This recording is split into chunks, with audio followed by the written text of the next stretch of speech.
പോവുള്ളൂ. അത് ഉദ്ഘാടനം ചെയ്തില്ലെങ്കിൽ ഇനി ചെയ്യാൻ പറ്റാതെ വരും. അടുത്ത 15-ാം തീയതിയോടുകൂടി 15-ാം തീയതി 20-ാം തീയതിക്ക് മുമ്പായി നമുക്ക് ബിസിനസ് ക്ലാസ് ബസ് വരും. വോൾവോയുടെ ബസ്സാണ് വരുന്നത്. അതിൽ പാൻട്രി ഉണ്ട്, അതിൽ ടോയ്ലറ്റ് ഉണ്ട്.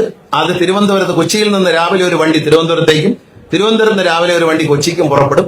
റോഡ് പണി കഴിഞ്ഞാൽ അത് രാവിലെ തൃശ്ശൂരിൽ പോയി നിൽക്കും. തൃശ്ശൂരിൽ നിന്നായിരിക്കും തുടങ്ങുന്നത്. അത്രയും ദൂരമെങ്കിലും നമ്മൾ കവർ ചെയ്യും. ഏതാണ്ട് 3.5-4 മണിക്കൂറുകൾ കൊണ്ട് തിരുവനന്തപുരത്ത് എത്തുന്ന എങ്ങും സ്റ്റോപ്പില്ല. മിന്നൽ പോലെയാണ്. ഇവിടം വിട്ടാൽ ആലപ്പുഴ, ആലപ്പുഴ വിട്ടാൽ കൊല്ലം, കൊല്ലം വിട്ടാൽ തിരുവനന്തപുരം. അത് ബുക്കിംഗ് കംപ്ലീറ്റും തിരുവനന്തപുരത്തേക്കാണെങ്കിൽ ഇത് എവിടെയും സ്റ്റോപ്പ് ചെയ്യില്ല. കാരണം ടോയ്ലറ്റ് അതിനകത്തുണ്ട്. ഫുഡ് നിങ്ങൾക്ക് എന്ത് ഫുഡ് വേണമെങ്കിലും ഓർഡർ ചെയ്യാം. അതിനകത്ത് മെനു ഉണ്ട്. ആ മെനു നേരത്തെ ഒന്ന് കാണാം. അത് ടിക്കറ്റ് റിസർവ് ചെയ്യുമ്പോൾ തന്നെ ഫുഡും കൂടി വിമാനത്തിലെ പോലെ ഫുഡും കൂടി റിസർവ് ചെയ്തിട്ട് കയറാം. ഒരു ചായ കൂടുതലാണ് വിട്ടു തരും. അതിനകത്ത് ടിക്കറ്റ് കൊടുക്കുന്നതും ടിക്കറ്റ് പരിശോധിക്കുന്നതും എല്ലാം ഒരു ഹോസ്റ്റസ് ആയിരിക്കും. ഒരു ലേഡി അതിനകത്ത് ഉണ്ടാകും. അവരാണ് ആ കാപ്പി ചായയൊക്കെ എടുത്ത് തരുന്നതും ആഹാരം തരുന്നതും എല്ലാം അവരായിരിക്കും.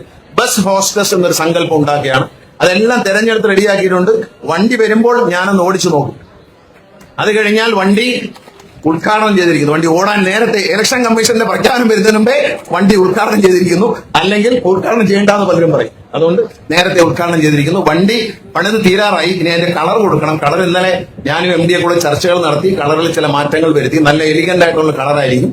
ഫ്ലാഷി ആയിട്ടുള്ള കളറായിരിക്കില്ല. പക്ഷെ കുറച്ചൊരു ബിസിനസ് എക്സിക്യൂട്ടീവ് ലുക്കുള്ള ഒരു വണ്ടിയായിരിക്കും.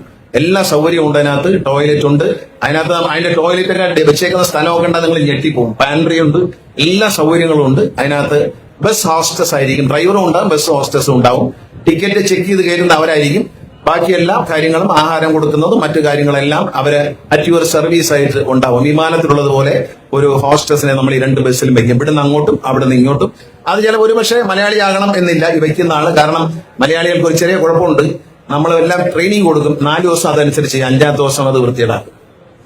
പിന്നെ അവരത് ഊരും പോലെ ചെയ്യും. പക്ഷെ ഈ വടക്കേന്ത്യയിൽ നിന്നൊക്കെ വരുന്ന ആൾക്കാരാണെങ്കിൽ ലേഡീസ്, പെൺകുട്ടികൾ, നമ്മള് നോർത്ത് ഈസ്റ്റേൺ സ്റ്റേറ്റുകളിൽ നിന്നൊക്കെ വരുന്ന ഒരു ബ്യൂട്ടി പാർലർ നിൽക്കുന്ന കുട്ടികളുണ്ട്. ഇപ്പൊ എങ്ങനെ പഠിപ്പിച്ചാലും അത് തന്നെ ചെയ്യും എല്ലാ ദിവസവും. നമ്മളുള്ള സത്യം പറയണമല്ലോ. അങ്ങനെ ആരെങ്കിലും നോക്കാനാണ് ഞാൻ MDയോട് പറഞ്ഞത്. കാരണം വെച്ചാൽ ഈ പഠിപ്പിച്ചു കൊടുക്കുന്ന കാര്യം കൃത്യമായി പാലിക്കണം. ഡ്രസ്സിങ്ങിന്റെ കാര്യത്തിലായാലും ഒക്കെ. ഇവിടെ തന്നെ ഒരു മെഷീൻ കിട്ടിയ